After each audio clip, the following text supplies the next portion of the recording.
It is August 2012. An accountant named Michel Gauvreau walks into a warehouse in Saint-Louis-de-Blandford, Quebec. He is there to do a routine inventory check. He looks up at a stack of barrels. They are filled with the most valuable natural resource in Canada. Gauvreau climbs the stack. He grabs the rim of a top barrel to pull himself up. Normally, a barrel weighs 600 pounds. It shouldn't move. But when he grabs this one, it wobbles. It almost tips over. He freezes. He knocks on the side. It sounds hollow. He opens the cap. It's empty. He moves to the next one. Filled with water. He moves to the next one. Empty. He doesn't know it yet, but he is standing in the middle of a crime scene. Over the last 12 months, a ghost crew has quietly siphoned away $18.7 million worth of product. They didn't steal diamonds. They didn't steal cash. They stole breakfast. To understand why anyone would steal syrup, you have to understand the economics. Maple syrup isn't just a condiment. In Canada, it is a controlled substance. Quebec produces 77% of the planet's supply. And just like oil has OPEC, syrup has the Federation of Quebec Maple Syrup Producers.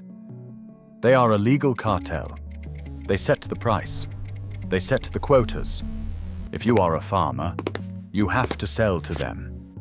If there is a surplus, the Federation doesn't sell it. They store it. They built the Global Strategic Maple Syrup Reserve. It's exactly what it sounds like. Fort Knox for pancakes. By 2011, the price of syrup was $1,300 a barrel. That is roughly 13 times the price of crude oil. And whenever you have a commodity worth more than oil, sitting in a warehouse with low security, you create a target. Enter Richard Vallières. He wasn't a criminal mastermind. He was a barrel roller, a guy who worked in the industry. He knew the system, and he knew where the blind spot was. Federation had a problem. They had too much syrup. Their main fortress was full, so they rented a temporary warehouse in Saint-Louis-de-Blandford to store the overflow. This warehouse was not a fortress. It was a barn. No security cameras, no guards, just a padlock and a few periodic inspections. Vallières didn't break in. He walked in. He conspired with a man named Avec Caron, whose wife owned the warehouse. They had keys. They rented a section of the same warehouse to store non-syrup goods, giving them a legal reason to be there with trucks. The plan was simple. Wait until the inspectors leave. Drive a truck into the loading dock. Load the barrels of syrup. Drive them to a sugar shack miles away. Drain them. Bring them back. But there was a problem. If you steal 10,000 barrels, the warehouse will look empty. The inspectors will notice immediately. They needed a magic trick. This was an industrial operation. They set up a siphon station at a remote sugar shack.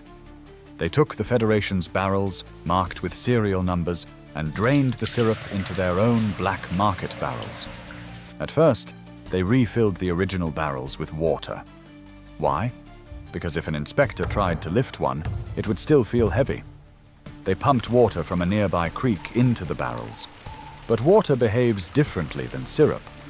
Over the winter, the water froze. It expanded. It warped the metal barrels. The thieves realized the barrels looked bloated. So they switched tactics. They stopped refilling them. They just put the empty barrels back in the stack. But they were careful. They built walls of real, full barrels on the outside.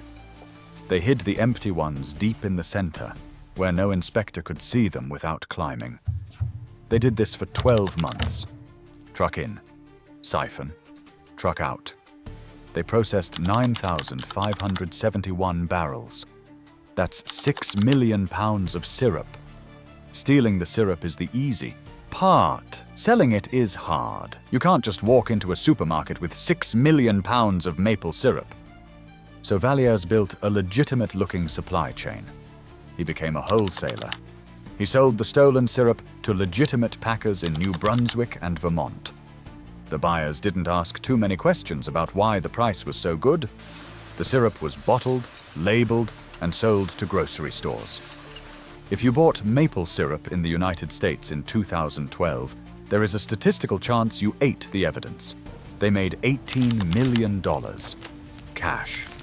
It was the perfect crime. Until Michel Gauvreau climbed that stack. When the Federation realized what had happened, they called the Sûreté du Québec. The police arrived and began checking every barrel. There were 16,000 of them. They didn't have time to open each one, so they used physics. They brought in industrial scales and knockers. They went row by row. Thud, thud, tink, hollow. 60% of the reserve was gone. The police traced the trucks. They traced the serial numbers. And eventually, they found the sugar shack where the siphoning happened. The walls were still sticky. Richard Vallières was arrested. He was found guilty of theft, fraud, and trafficking. The judge was not amused. He was sentenced to 8 years in prison and fined $9.4 million. Here's the twist. Under Canadian law, if he doesn't pay the fine within 10 years, his prison sentence increases.